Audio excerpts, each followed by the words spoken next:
Bonjour à toutes et à tous, j'espère vous retrouver en pleine forme. Bienvenue bien sûr dans votre site maths et physique en poche. Dans cette séance, je vais partager avec vous, chers étudiants et étudiantes, surtout de la deuxième baccalauréat, un exercice très intéressant. Peut-être qu'il s'agit d'un examen de baccalauréat et qui concerne la dynamique newtonienne. Donc voilà, le sujet est devant vous.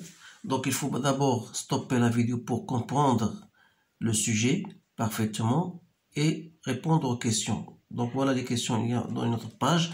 Donc maintenant je vais vous lire bien sûr la première page.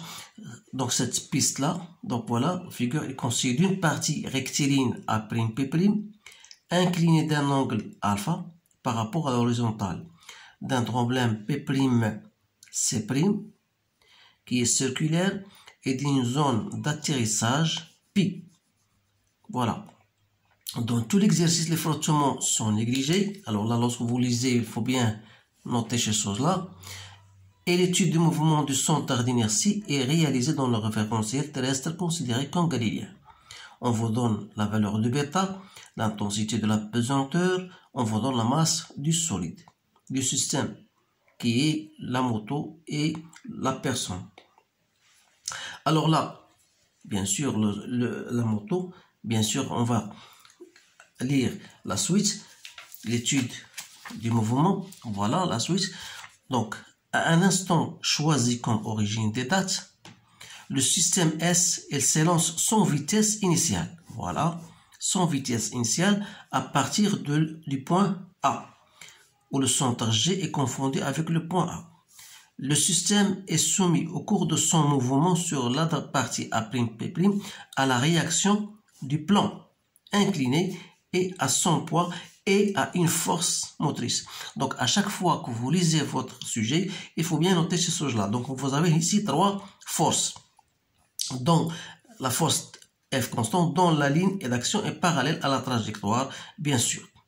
Donc, si, par exemple, je voudrais représenter ces forces-là serrées pour vous faire comprendre ce qui se passe, donc voilà, vous avez le poids P, vous avez bien sûr la réaction, donc on néglige les frottements, et vous avez une force, voilà, qui est parallèle au trajet, bien sûr, voilà la force F. Donc vous avez, il s'agit de trois forces. Donc, on choisit un repère A, I, parallèle à A'P', et on repère la position de G par rapport à l'abscisse X. Voilà. En appliquant la deuxième loi de Newton, montre que l'expression de l'accélération est, voilà son expression. Alors là, pour répondre à cette question, donc je vais commencer d'abord à noter ce qu'on a bien compris dans le sujet. Donc voilà, vous avez la vitesse initiale, donc le mobile ou bien la personne est lancée sans vitesse initiale du point A, la première des choses à noter. Et vous avez la loi de Newton qui dit la somme des forces appliquées égale à 0, égale à MA. Donc A, c'est l'accélération du G. Donc, vous avez les forces, on a dit, il s'agit de trois forces. P plus R plus F égale à M, A de G. Alors là, si je projette, bien sûr, voilà, vous avez le plan incliné. Supposons qu'on a le système, on va le représenter comme ça. Donc, vous avez le poids, voici bêta. Donc, vous avez la réaction R. Donc ça, c'est aussi bêta. Vous avez la force F.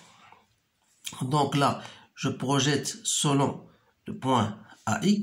Donc la projection du poids, bien sûr, c'est Px. Regardez bien, il est du même sens que I, c'est-à-dire aura mg, mais ici c'est bêta, donc c'est aussi bêta. Donc ça, c'est sur l'axe des Y, c'est mg cos de bêta. Alors sur l'axe X, ça sera mg sinus de bêta. Il faut bien comprendre ces choses-là. Donc la réaction, puisqu'il est perpendiculaire AI, donc il n'a pas, pas de composante. Donc il reste quoi? Il reste F, puisqu'il est dans le sens de I. Donc tout cela égale à M à G. Donc je peux tirer A de G comme étant, voilà, F sur M plus G sinus de bêta. Voilà mon expression. Donc la deuxième question. Voilà les questions. Donc la courbe, on vous donne une courbe qui exprime la variation de la vitesse en fonction du temps. Alors là, on vous dit, en exploitant cette courbe, trouvez la valeur de l'accélération. Alors, à première vue, vous remarquez bien sûr que cette vitesse représentée par une droite qui passe par l'origine du temps, ça veut dire que cette vitesse-là, en fonction de temps, voilà, n'est autre que il aura une constante, bien sûr, c'est quoi? Cette constante, c'est A de G fois T. C'est une fonction linéaire. C'est-à-dire, si je voudrais donc A de G, il suffit de prendre deux points ou bien un seul point. Par exemple, si je prends par exemple ce point-là, c'est 9, voilà, ça correspond à quoi? Ça correspond à 2. Ou bien je prends 3, il faut toujours prendre des points bien précis. 3, donc c'est 4,5 divisé par 1. Ou bien 9 divisé par 2. Donc 9 divisé par 2, c'est 4,5 mètres par seconde carré. Il y a des étudiants qui peuvent prendre 2 points. Donc je peux même prendre le point 9 et je peux prendre par exemple ce point-là qui est 4,5.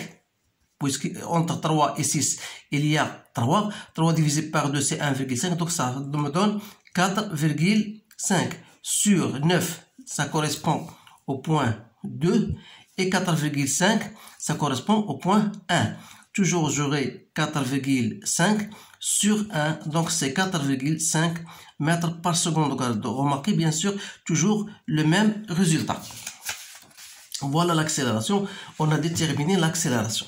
Donc il reste maintenant troisième question. Ce sont des questions simples, mais il faut savoir comment travailler. Troisièmement, déduire l'intensité de la force.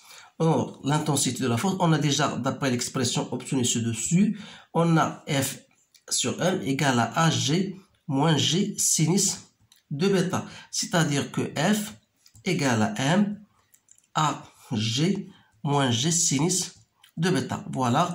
Donc, on passe à l'application numérique. F égale à M, c'est 190.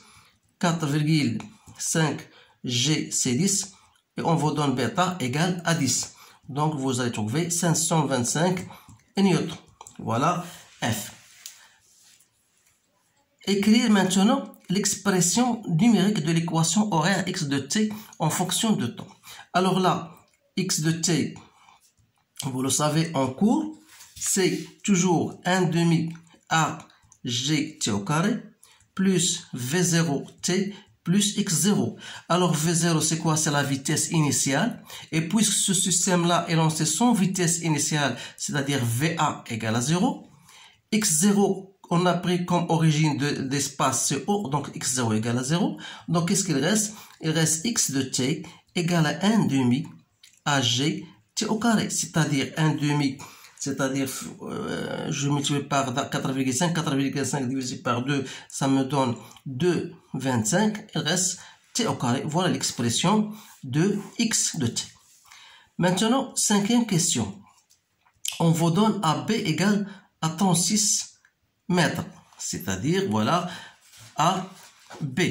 Voilà, on vous donne cette distance AB. Alors, vous savez que x de t, si on vous donne AB, on vous demande, voilà, déterminer l'instant t B de passage de G par le point B, c'est-à-dire à quel moment le G arrivera au point B. Donc, d'après l'équation x de t, c'est-à-dire lorsque le système arrive au point B, c'est-à-dire on aura x à B, c'est-à-dire égal à B, à quel instant? 2,25 t en B au carré. De là, je tire l'instant TB. Donc TB au carré, c'est quoi? C'est AB que je divise par 2,25.